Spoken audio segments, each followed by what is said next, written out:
make you all understand what this is all about. And there are plenty of naysayers about every idea that you're ever going to come up with. But this is the beginning of real property tax relief for New Jersey. We have 4% cap with 14 different exceptions, and with a local finance board filled with bureaucrats down in Trenton who decided they could give a waiver for any reason or no reason at all to increase property taxes. That was a system that could not give us the real relief that we needed. They all know, and I saw some signs here today, that I was in favor of a 2.5% constitutional cap, and still am in favor of a constitutional cap. But governing is about leading and it's about compromising, as long as you don't compromise the core principles that underlie your proposals. And this 2.0% cap represents compromise between myself and Senator Sweeney and the members of the State Assembly for achieving something that a lot of people didn't think we could, going from 14 exceptions to just 4 exceptions to that cap, and taking the local finance board and the Trenton bureaucrats out and deciding the level of your property taxes and putting it in your hands. And so now, if your property taxes, your local governing body wants to raise them above 2%, they got to come and get permission from the people who pay the bills. Put it on the ballot and get a majority vote of your citizens. You get that vote, then they get the additional property tax revenue. If they don't, they don't. There's not going to be anybody in Trenton who can override that. We have waited for 30 years for a solution to the property tax problem in New Jersey, and we've waited for the politicians in this state to fix it for 30 years. They haven't. My view is it's time to put it in the hands of the people of this state, and that's what this piece of legislation does. And so you now, all of you who pay the bills, have become partners with us in trying to make sure that we enforce what needs to be enforced in this cap, which is to make smart decisions with your own money.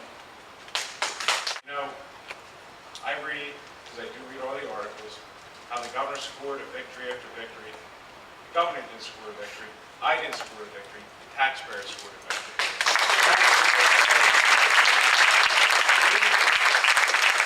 We, as the governor said, the problems are too large. For us to become Republicans and Democrats to say he won and he lost, or if it's a good idea, we're going to stop it because, listen, we can't let him win. Enough of that. An important policy step, a big important policy step, but one that I think changes the mindset for public officials, the culture for the political establishment in New Jersey, who now will be forced to make important, hard decisions that they wish they had the liberty and the luxury perhaps to have made all along. And this big culture shift is why this is so important, as well as the cap in and of itself. And so we do need other items. There's a lot of work to be done. This shift will require some of these important toolkit initiatives that the governor mentioned, the Senate President and others, Alex DeCroce mentioned as well. And that's why we got a lot of work to do this summer and in this fall and the months ahead. I can, to this great body and through the speaker, say we should be warned about one thing.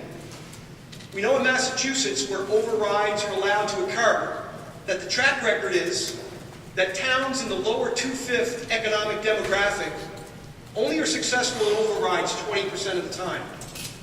Yet towns in the upper 2/5 of the economic demographic are successful about 60% of the time. We must be cautious, Madam Speaker, to make sure that this rule doesn't create a schism and a divide between communities that are the haves and the have-nots. Cleaning up some of the, as you said, commissions and advisory boards that we don't need. A lot of them are defunct, so we're not really going to save that much money because, you know, my favorite is the Christopher Columbus Quincentennial Observance Commission.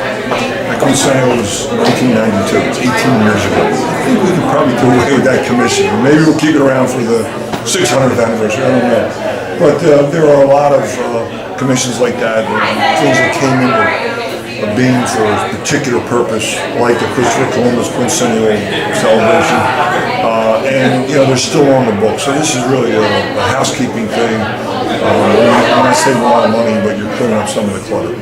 Well, any savings you achieve is good, obviously. And most, those functions that are there, like some of them would say, well, what do we want to do with the Commission on Early Childhood Education? You know, that function is being within the Department of Education, so it's not like, well, we're not going to worry about early childhood education. Clearly we are, but it's just a function of that commission. That role is better served through the Department of Education as opposed to having a separate outside commission that, you know, there'd be some cost and some extra step within the bureaucracy. Well, actually, it is about the BP spill as well as our offshore drilling policy in New Jersey. The bill that came out of committee today would raise the liability cap in New Jersey from $50 million to $1 billion for oil spills. As you know, the federal government has a $75 million cap, which they greatly regret, because quite frankly, if BP said, I don't know if we're going to pay damages, they'd be in tough shape in the court. So we're going to raise our cap to $1 billion. I think that discourages offshore oil drilling off the coast of New Jersey, because now they know they're in there for that kind of liability, which is almost 20 times more than any other place in America. In fact, it is 20 times more than in every place in America, because the federal law applies. Besides discouraging offshore, there's a chance we get the wrong hurricane in the next couple of weeks, and we get some of those tar balls from the Gulf. And if we do, I want to make sure that our beaches are fully protected. And by the way, this law would apply because it hasn't happened yet. So there's a little bit of a time element here. We want to get this done as quickly as we can so that we have this maximum liability cap on BP as well as anyone else. There is an August 23rd Senate session, and I'm hoping to have the bill put forward on an emergency basis so that we can get it done, and that we're urging our colleagues on the House side to get it done here too.